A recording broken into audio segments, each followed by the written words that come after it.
This is the After Party, live with Kim McAllister. Pick a couch, grab a drink, and settle into the conversation.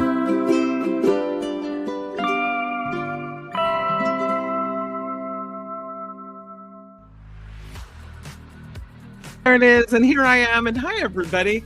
It is the After Party Live on a Travel Tuesday, and we're almost, it's New Year's Eve. I don't know, I was kind of looking forward to 2026, thinking at least now, and I know we don't talk politics, so I'll just say it this way, at least we only have 3 years left of this rather than 4 years. Silver linings, right? And then I heard David K. Johnston, and it looks like 2026 might bring some financial rough times. So I don't know. At least we have each other, right? I appreciate it. And speaking of finances, I do want to thank some folks who have contributed to the After Party Live, and that includes Wes, who threw in $5 today. Huge thank you, Wes, for all of your support over this year.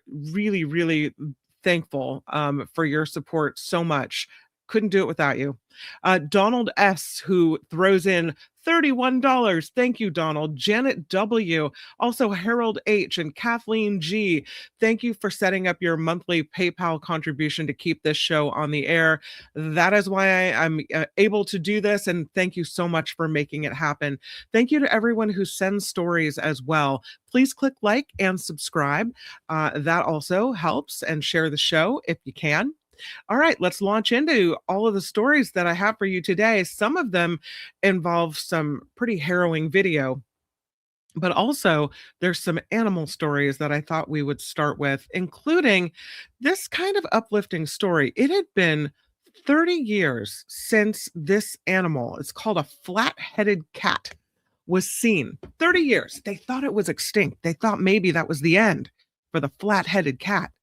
Turns out, flat-headed cat is still around, caught on video. And again, for the first time in 30 years, this wild cat was considered possibly extinct. They did a survey of endangered flat-headed cats.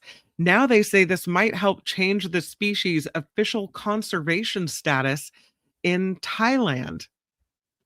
Welcome back, little flat-headed cat. Nice to see you again. They're named for their, of course, unique flat foreheads and long skulls. The flat-headed cats were detected 13 times in 2024 and 16 times in 2025. They're pictures taken by remote camera traps.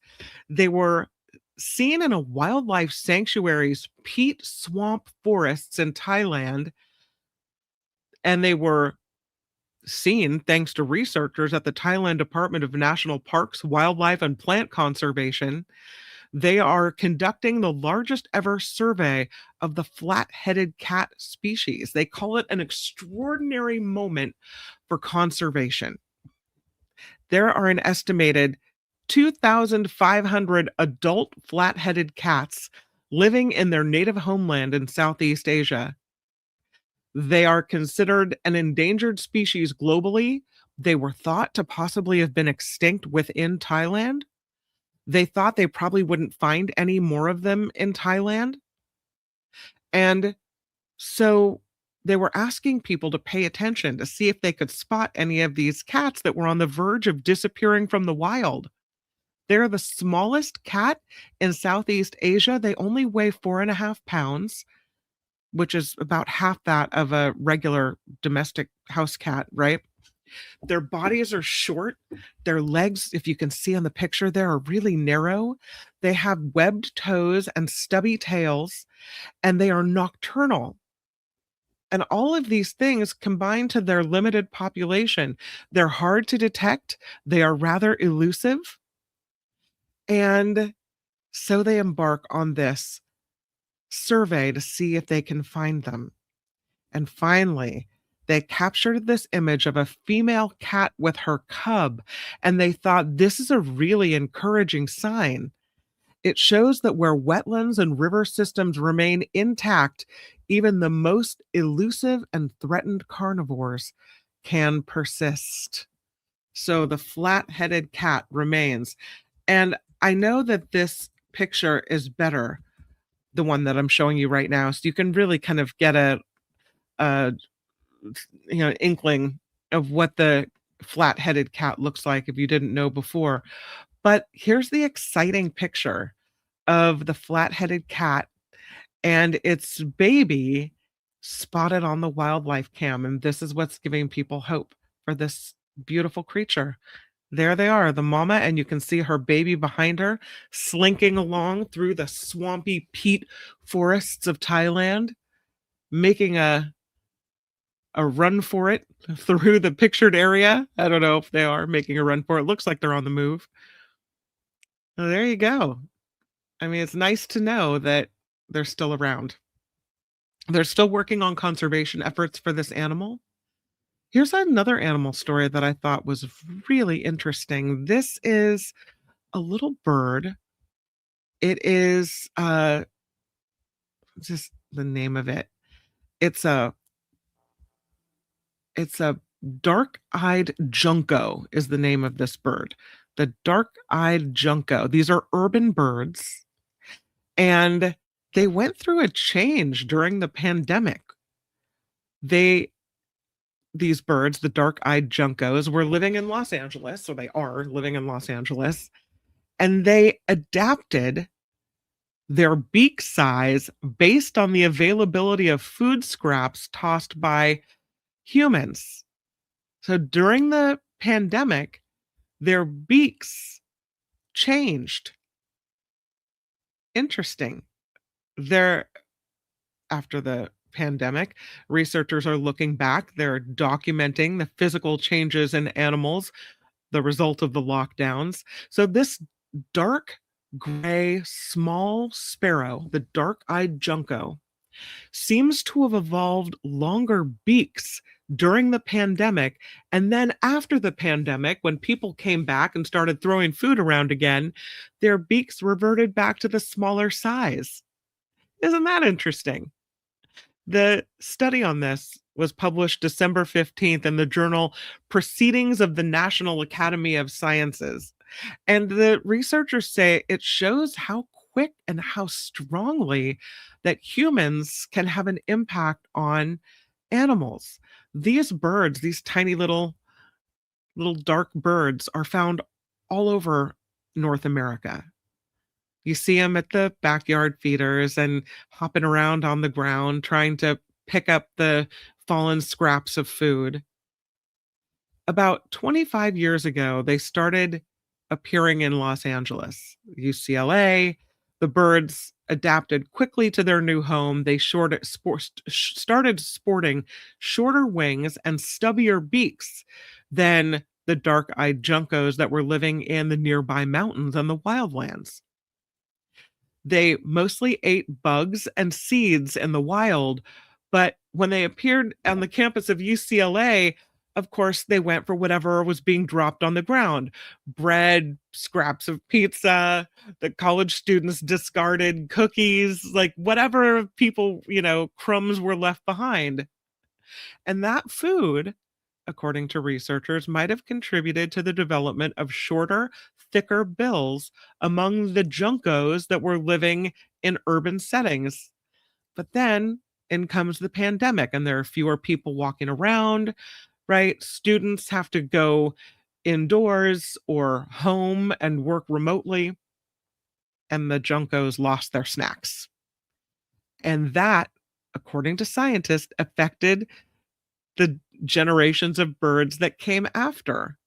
The beaks of the dark-eyed juncos that were born on the UCLA campus in the spring of 2020, right after the lockdown, had the typical stubby urban-style shape, but the bills of birds born between 2021 and 22 were longer and slimmer again, more like the birds living in the wild.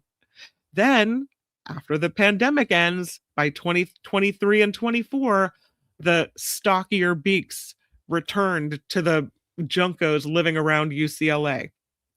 Now, the researchers say they can't say exactly what drove the changes, but they suspect that the urban birds that already had longer, slimmer bills maybe had an easier time eating natural foods when their human supply dried up. and that gave them a better chance to survive and reproduce. And then they passed those traits on to the next generation.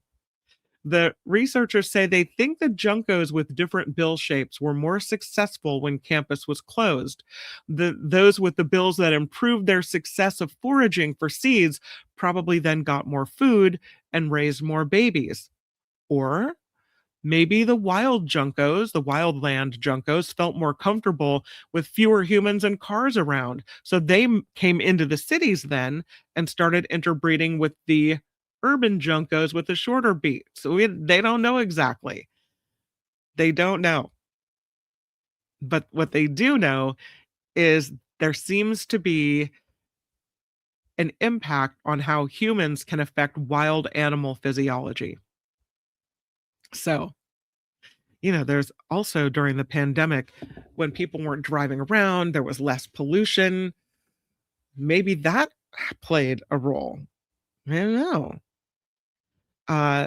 They say that that also there's a popularity of bird feeders. So maybe that had something to do with it. I don't know. What we do know is the study on the dark-eyed junco and the changes based on the human population is a reminder of how quickly evolution can occur. Just a couple generations, and that's it.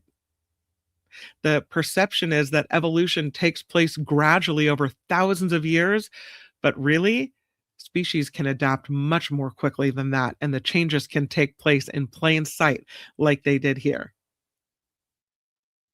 They said you don't have to go to the wilds of Antarctica or the mountains in Nepal or the plains of Africa to see it. Sometimes you just go right out to your own backyard and see something amazing happening. So there's the dark-eyed junco, a cute little bird. Also have a story for you, speaking of animals, about this wayward wallaby. This wallaby escaped from a sanctuary in New Jersey. And where did it go? Walmart parking lot. Spotted hopping through a Walmart. The wallaby was at the Lots of Love farm in Williamstown, New Jersey. His name is Rex, and Rex broke out of the sanctuary on Monday night. He was brought into the barn to protect him from the cold winds on Monday, and that is when he managed to get loose. So the police in Monroe Township had to be called out. There were multiple reports from people all over town of a kangaroo, they called it, wandering into traffic. But the police were unable to capture the animal. Wallabies are smaller versions of kangaroos. Then people were posting videos to social media showing an animal that appears to be Rex hopping through the Williamstown Walmart parking lot. And then Rex was seen in a wooded area near the parking lot as well. I do have some video. I mean, this is, if you live in New Jersey, you have to be thinking, what in the ever-loving world am I seeing? I do not know. Here is Rex in his excursion as he heads through the parking lot there at the Walmart. See if I can make it bigger. There it is. And there he goes. I mean, that has to be a surprise. Poor Rex. But yeah, there he's hopping down the road. I could see why people would think that was a kangaroo if you didn't know the size difference. What a sight. So there's Rex. Rex is now, looks like he was last seen, I believe he was last seen hopping into a wooded area right near this Walmart parking lot. And I don't think he's been captured yet. Yeah, Rex is still on the run. So anybody in New Jersey sees Rex, you know who to call. Also, if you live in District 11 of New Jersey, vote for J.L. Covan for Congress, right? Here's a crazy video. This happened in Tahoe. Let me take this one down. This one happened in Tahoe where this driver careened off the edge of Highway 50 and looks like the there was a good Samaritan right behind the vehicle, able to rescue people. But there's video of this car very precariously perched on the side of the roadway. And here's what it looked like.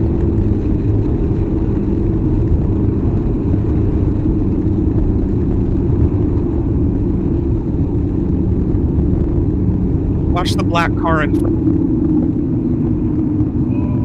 And here it goes. Off it goes. So you can see here that there's nothing but down. I mean, that car could easily roll. Both wheels are up off of the snow, and the car is hanging, teetering on the edge. And I don't know how far down that goes, but that is so scary. Good Samaritan pulls over, starts reaching over to help the people out of the vehicle. And that is right about where our video ends. So what a scary situation, driving in the snow in Lake Tahoe. That story, pretty scary. Livermore But coming in at 40 degrees. So the Acura, the headline. Oh no, my apologies. I'll tell you a little more about that story though. The car almost like teetering on the edge of a cliff on Christmas. And according to ABC7, who published that dash cam video that we just saw, there was a good Samaritan who jumped into action. A local staff sergeant, Yvette Benares Tala and Ruben Tala, who is the local staff sergeant, were heading up to Tahoe for their local annual holiday trip when they saw that black vehicle sliding off the side of the roadway, went to help. The man anchors himself to the car to speak to the passenger. The two people in the vehicle and two small dogs in the vehicle look like they brought a rope to other Samaritans stopped to help. Good Samaritans, they brought in a rope to help stabilize that car. And then they started pulling the passengers and the animals out one by one. So good save there in Tahoe on Christmas, but what a scary video. I have one more scary video to show you. And this is, me in the ocean and my near almost death, I guess I could say, not near miss, but almost death. This is a reminder of how quickly things can turn, how it looks safe one minute and the next minute, wow. Got to be really careful at the coast. And so I saw this video and I wanted to play it for you. It's this tourist who is having a picture taken in a beautiful rocky formation right on a coast, the coast in, I believe it's it's the Matru Eye in the scenic era of Mersa Matru. And check out what happens when the waves come in. Oops, apologies. I thought that was the video. I know I have video of it. Wait. Oh, now I don't know if I have video of it anymore. So there she is. She's sitting there on the rocks and the wave comes crashing through. I'll go to the next picture. And all of a sudden, she is wiped off of this rocky outcropping. The waves crash into her and it's done. I don't know if she's okay or what happened, but that's definitely a scary situation. So here's, I believe I have the video for you. Nope, I might not have the video. No, that's a bummer because I really wanted to show it to you. It's just so scary. Let me try one more time before I give up. And she's taking these beautiful glamour shots when this giant wave right in the middle of this tourist shot smashes into her. Let's see if I can get the video. Yeah. If you stand too close to the surf zone, this is the scary stuff that can happen. And I think maybe, I don't know. I was sure I had the video for you guys. I'm so sorry. Anyway, she managed to survive this incident. She described the whole thing as very frightening. She did have some abrasions across her body from being thrown into the rocks. There was a rope there that apparently was only installed recently, and she was able to survive because of it. But it's some scary situations at the coast sometimes, when you don't realize the hazards that are posed right there. Nope. Oh, do I have it? No, I don't. What a bummer.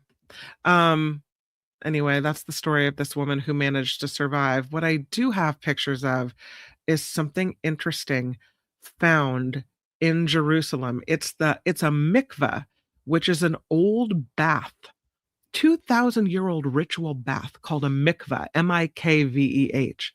It was discovered beneath Jerusalem's western wall. The archaeologists say it reveals daily life before the Roman destruction. It's a very well preserved ritual purification bath dating to the final years of the Second Temple period, and it was uncovered in archaeological excavations beneath the Western Wall Plaza in Jerusalem.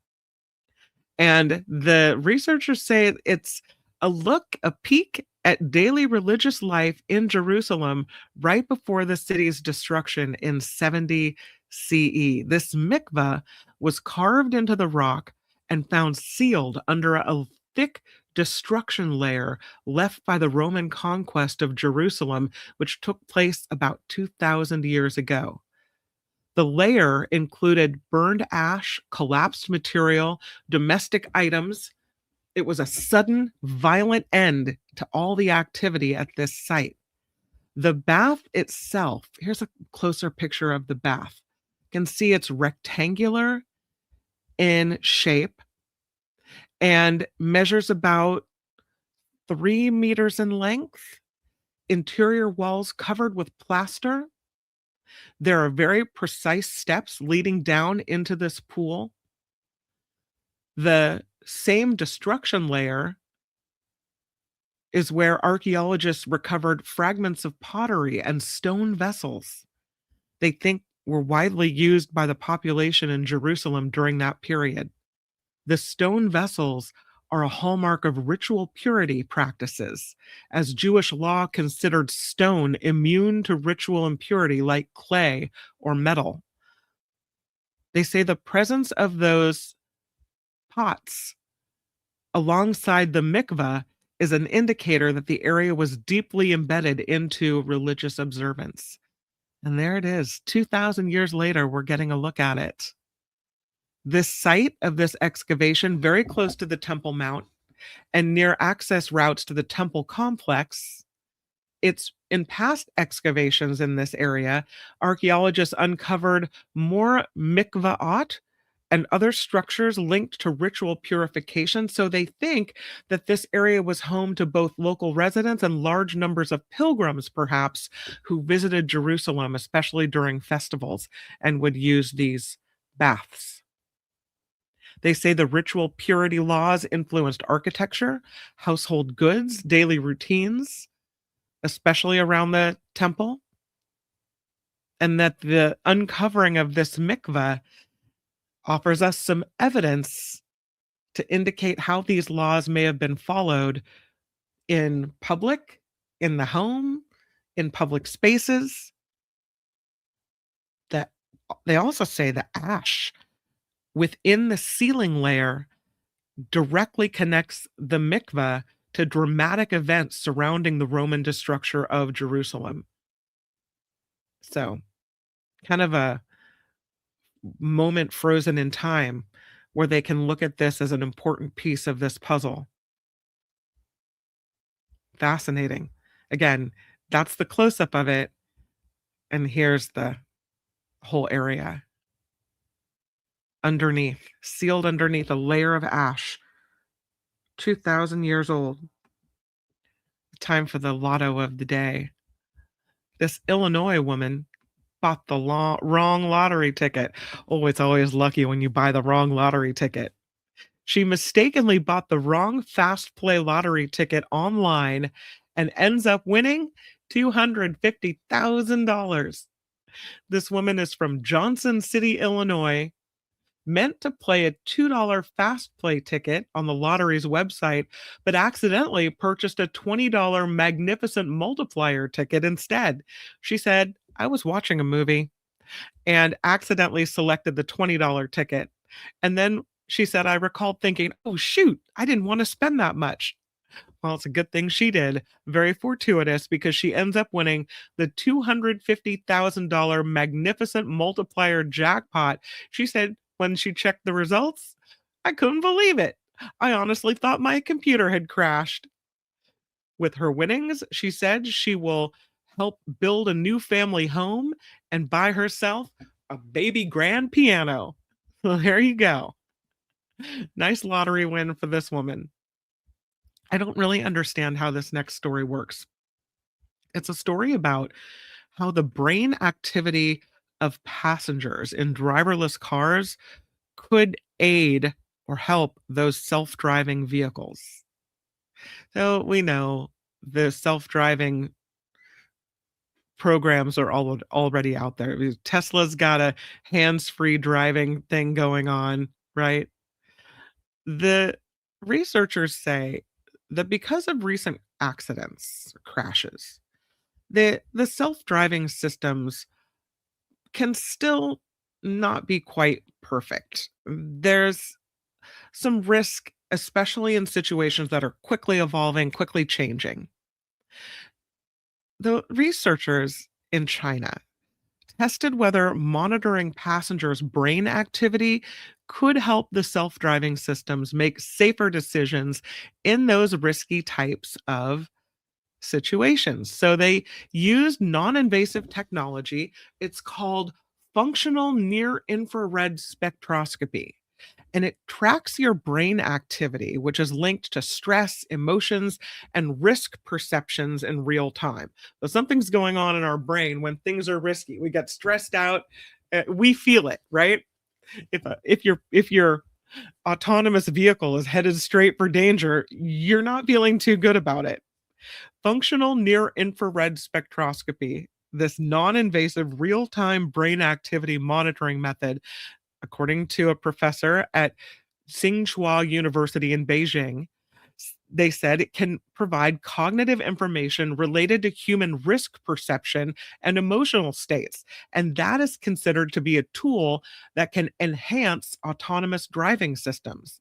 So their study introduces an intelligent decision-making algorithm based on analyzing the passenger's physiological states with this technology in an effort to improve the safety and decision-making efficiency of the autonomous vehicles when they're facing these risky scenarios.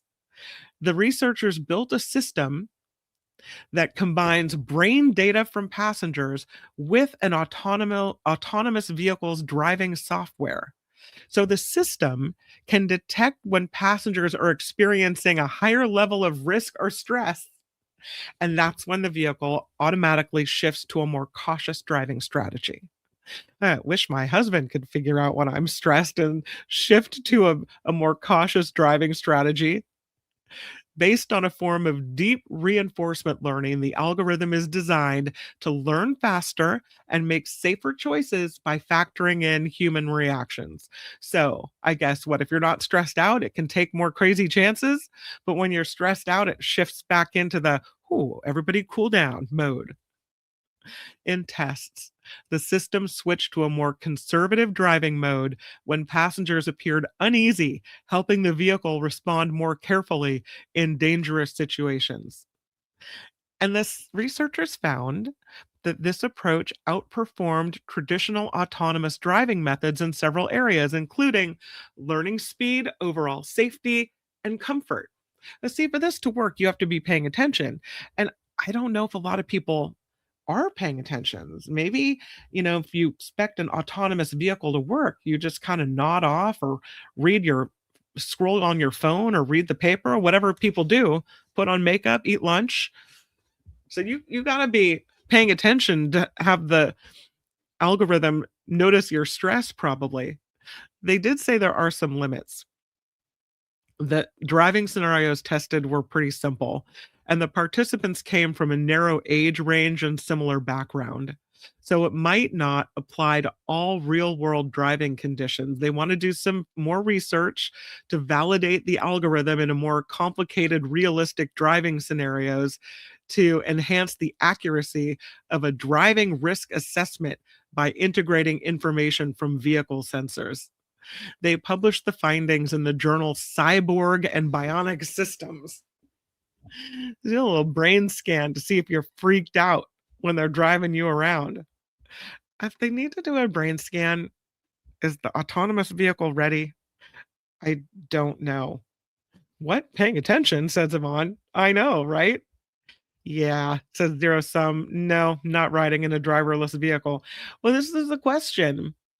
If you have to have the brain scan for the vehicle to pick up on the fact that you're freaked out because it's heading toward perilous danger, then perhaps the driverless system isn't quite ready.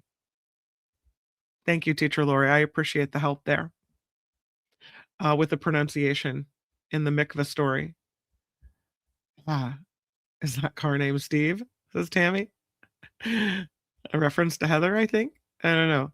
I don't know where Heather is today. Hopefully out having fun on New Year's Eve. Nullifidian says, yeah, I don't think they're ready for prime time. No, they're all over the Bay Area. Speaking of the Bay Area, in specifics, Petaluma, we've got a KOA in Petaluma, kind of on the edge of town, on the north edge of town. And it's a pretty cool KOA.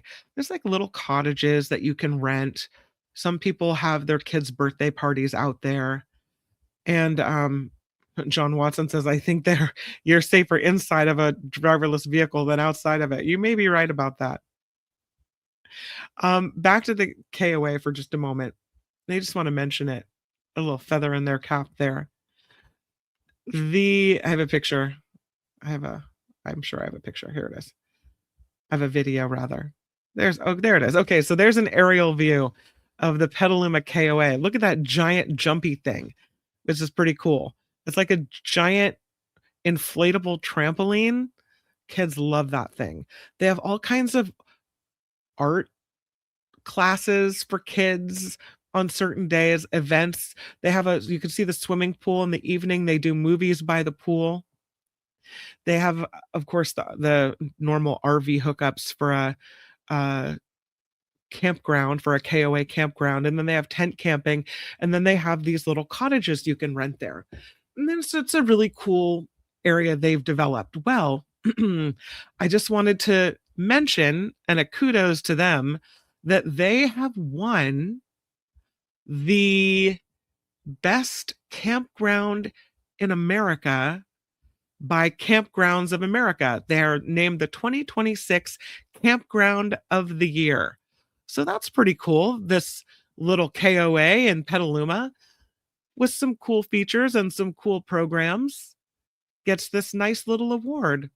The 2026 Campground of the Year, they received the award at the company's annual convention and expo held in Raleigh, North Carolina. They said it's more than 50 years of continuous family ownership. The San Francisco North Petaluma KOA Resort has evolved from an 84-site campground into one of KOA's top-performing resorts. Renowned for its innovative amenities, industry-leading practices, scenic location near the Sonoma and Napa wine country, and multi-generational legacy. So that's pretty cool. They said over the decades, the Woods family that owns and operates this KOA transformed this property from its early days into a 312-site destination resort, adding premium RV sites, luxury lodging, signature recreational amenities, from redesigned playgrounds and fiber optic Wi-Fi to themed weekends. They do have pretty fun events out there sometimes, and popular on-site food truck, every detail thoughtfully curated. They said, the current owners, that when they took it over from their parents, they made a decision not to grow out, but grow up, and focused on making the campground truly exceptional. And they've broken every record. So they're doing really well at the KOA Petaluma. Clearly, I don't go out there enough. I think I've been there once or twice. My dad stayed there once when he came to visit, but I have a cool place. So if you're looking for a KOA, just wanted to let you know. That's a good one. I have some travel stories for you, speaking of the KOA, and it's time for Travel Tuesday. Here we go. Our last Travel Tuesday of 2025. And before we get into traveling into the locales, I wanted to bring you this story. In Colorado, a plane made a safe emergency landing without help from a pilot. It's the first use of something called Autoland. This plane touched down at Colorado's Rocky Mountain Metropolitan Airport without the help of a pilot. It happened on Saturday, like last Saturday. And it's called the first real-world use of a new safety technology. The emergency Autoland system activated for the first time ever for this landing, very successful landing at the charter company. According to the charter company for this plane, they spoke with CBS in Colorado. They said everyone aboard the plane was okay.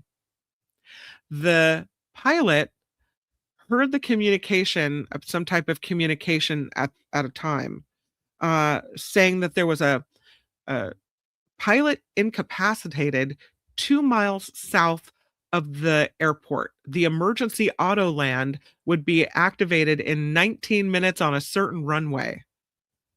And this happened not long after this plane took off from an airport in Aspen. The pilot reported pressurization problems while flying over the Denver metro area. The pilot told air traffic control that they lost pressurization. The cases of pilot incapacitation are rare, and often don't go well. So this Autoland system works with a push of a button. It can be activated by anyone on board the aircraft, or it could self-activate after a prolonged period of no activity from the pilot. In the air traffic control audio, a robotic voice can be heard describing the flight's tail number. A local flight instructor was with a student when they said they heard the air traffic with the weird voice over the radio, and then they went out to see the plane land. They saw the fire trucks headed out to the airport, and they recognized what was going on. So they said, hey, we might be witnessing something pretty cool here. This Autoland activation involved a successful landing. FlightAware shows the operators of the plane that landed at the time as Buffalo River Aviation. They said everyone involved in the landing of that plane was okay, and that after no passengers were on board at the time, and the pilots allowed the system to regain control of the plane and then exercise, they said, conservative judgment. So they did say the reports of the pilots being incapacitated were incorrect and were the result of the technology's automated communication and reporting functions. In this case, the crew consciously elected to preserve and use all available tools to minimize additional variables in an unpredictable emergent situation, prioritizing life and safe outcome over other factors as they are trained to do. So, with a loss of pressure, they pushed the Autoland button and they had some success. So, interesting. It's a smart computer, they said, smart enough to know the pilot is incapacitated, smart enough to know where to put the airplane down for a safe landing based on the amount of runway that's needed, and it'll fly around weather. Autoland. All right, off we go. Speaking of taking planes somewhere, we have a lot of places to go, because I have, just in case, perhaps you were looking ahead to 2026, the best places to go in January. I have something for everyone, whether it's the beach or whether it's the snow. These are the 10 best places to travel in January of 2026, according to someone called the Points Guy. The website is thepointsguy.com. The first place on the list is Cape Town. And there it is. It's the hottest and driest month in South Africa's capital, January. Daytime temperatures average mid to low 80s in Cape Town, so it's ideal for outdoor activities. Got to go to Boulders Beach to see the African penguins and their newborn chicks. You can see that on the screen. Dulker Island and Hoot Bay. Soak up some sun there as well. There's wine tasting here. They've got a wine tractor wine tasting tour, which is a hop-on, hop-off experience involving 10 different wineries. They have good, apparently, Cab and Pinotage, which I've never actually had Pinotage. Got to check that out. They have an annual celebration in January, on January 2nd, actually, of, it's called Kapsi-Klops, and it's thousands of musicians and singers and dancers. It represents the day enslaved people were allowed time off to celebrate after New Year's Day. So that is Cape Town, and it is on the list of the top 10 places to visit in January of 2026. The next one is Pyeongchang, South Korea. It is packed with world-class ski slopes. So we go from the beach to the chilly, chilly snow, but what a beautiful, picturesque picture that is, with the snow-covered trees and hills. They were, of course, the host of the 2018 Winter Olympics. The area is about 100 miles east of Korea's capital of Seoul. It's located in the Taebaek Mountains. There are multiple ski resorts here. You can go winter hiking. You can go on all the trails from easy to hard.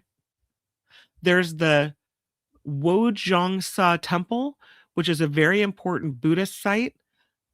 Has a lot of national treasures there. A 9-story stone pagoda to see. This again is Pyeongchang, South Korea. Next on the list, this is an easy one for us on the West Coast. That is Oahu, Hawaii. One of the 10 best places to go in January of 2026.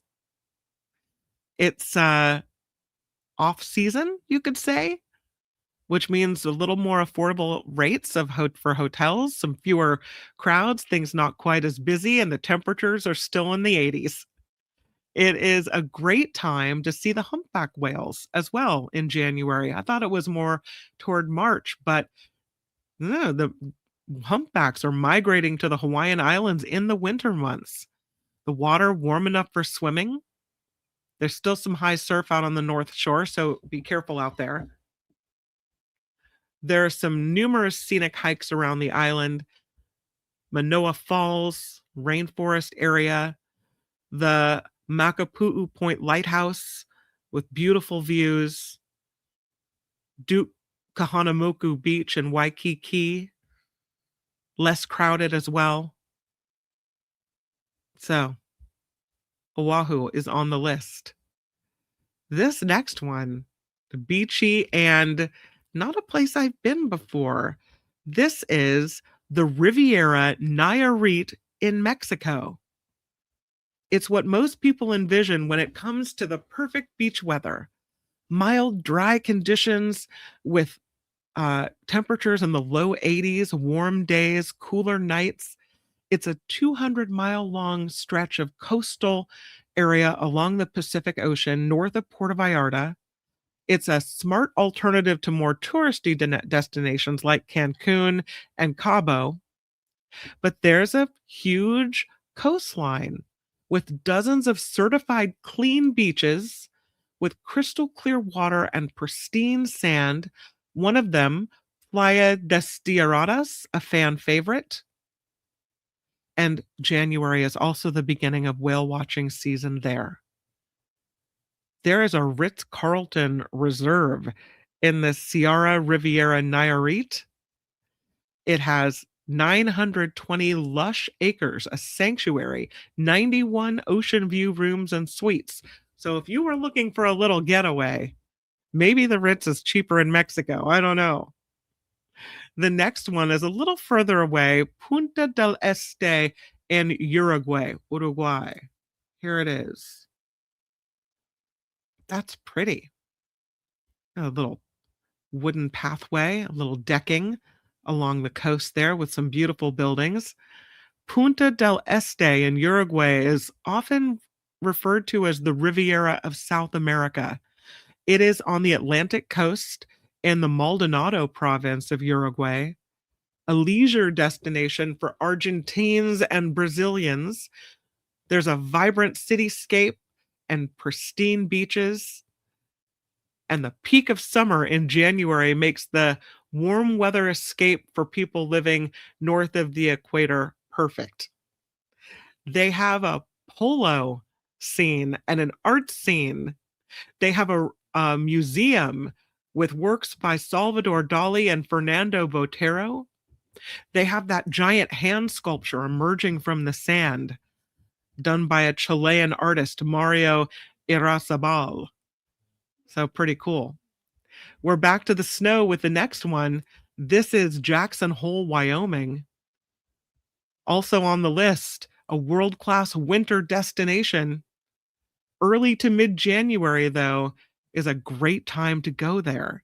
It's not as congested as the peak winter month of February. Conditions for skiing and snowboarding and other outdoor activities are excellent, with super fluffy powder usually. So pretty cool. That is on the list. We're back to the beach because the next on the list is the Bahamas. Here's a picture of the Bahamas. We're from the snow to, look at that water. Look at that coast. Oh, so pretty. The dry season in the Bahamas begins in January. Very pleasant temperatures, low 80s, sunny days, waves a little bit calmer usually in January. And that means extended visibility underwater. So if you're a snorkeler or a scuba diver, perfect time. January, also the time for spotting the humpback whales migrating from their feeding grounds in the North Atlantic to the area for breeding. It's just striking blue water. Lots of cultural appeal as well. You try the conch fritters and the sky juice. Go see the National Art Gallery of the Bahamas. Pretty fun. Hey, now we're back to the United States with Sedona, Arizona. You can hop in this pink Jeep, go rolling through the rocky areas. The hikes, the cooler weather, more budget-friendly lodging in January all mean Sedona, Arizona is a perfect spot to go to in January. The daytime highs are usually in the 60s, and the hotels lower their rates during the off season. So there's hiking, there's the Jeep tour, with you can see here the Pink Adventure Tour is a popular choice as well. Lots of spas in Sedona. The New Day Spa, the Gateway Cottage Wellness Center. So you can relax and unwind. Also, just so you know, and we've talked about seeing the different meteor showers in the month of January, Sedona is one of only 20 certified dark sky communities in the world. So it's a perfect area for stargazing. Next on the list, and we've been here before, is Banff. We're back to the snow again. It's such a pretty place, though, with so many things to do. More world-class ski resorts here, and the snowfall really heavy in January. Lots of ways to enjoy a winter vacation here in the Canadian Rockies. They have the Snow Days Festival held from January 16th to February 8th, which takes downtown Banff and turns it into a winter wonderland. They have the live snow carvings and something called skiorking.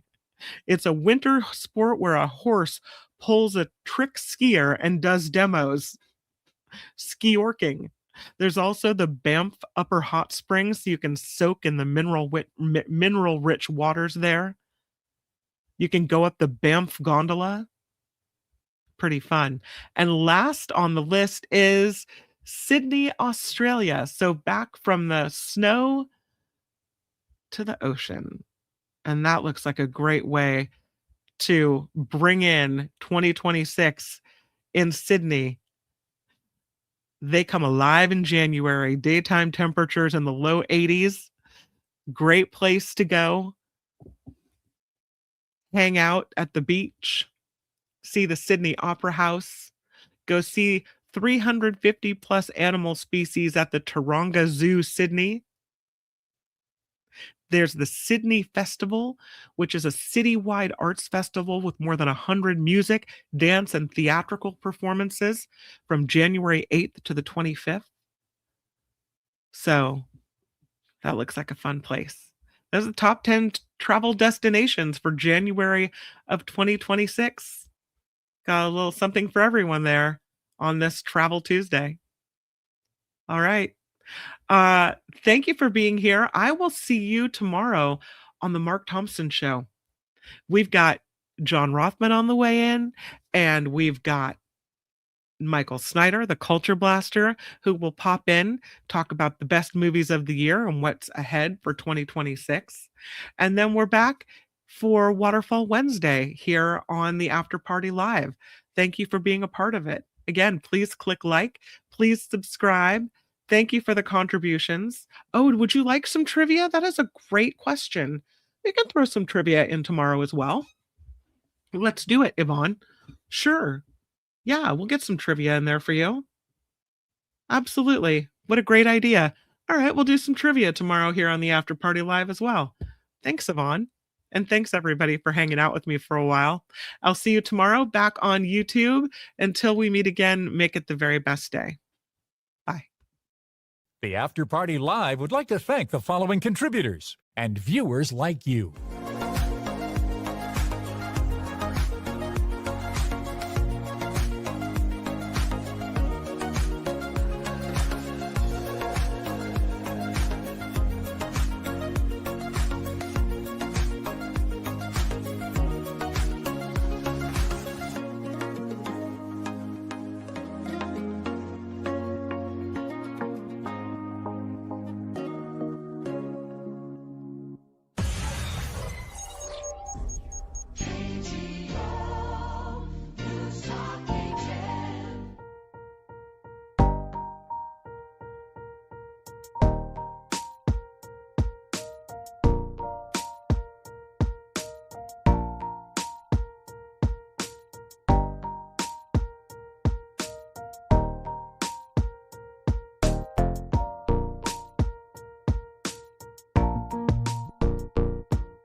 Good question, Teacher Lori. No Nikki today. Nikki is visiting her brother and taking the week off, but we'll be back at it next Thursday. So Nikki Maduro Show, dark this week. Thank you for asking.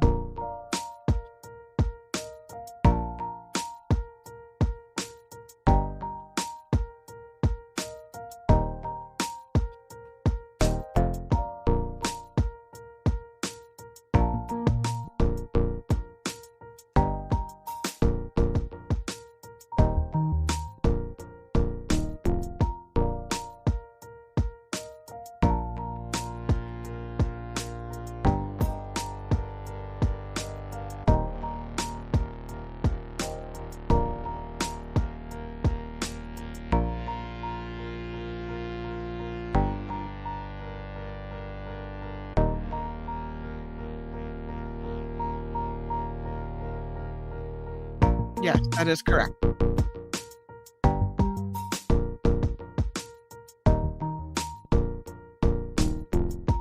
Yes, I do believe so. Nikki is in Arizona.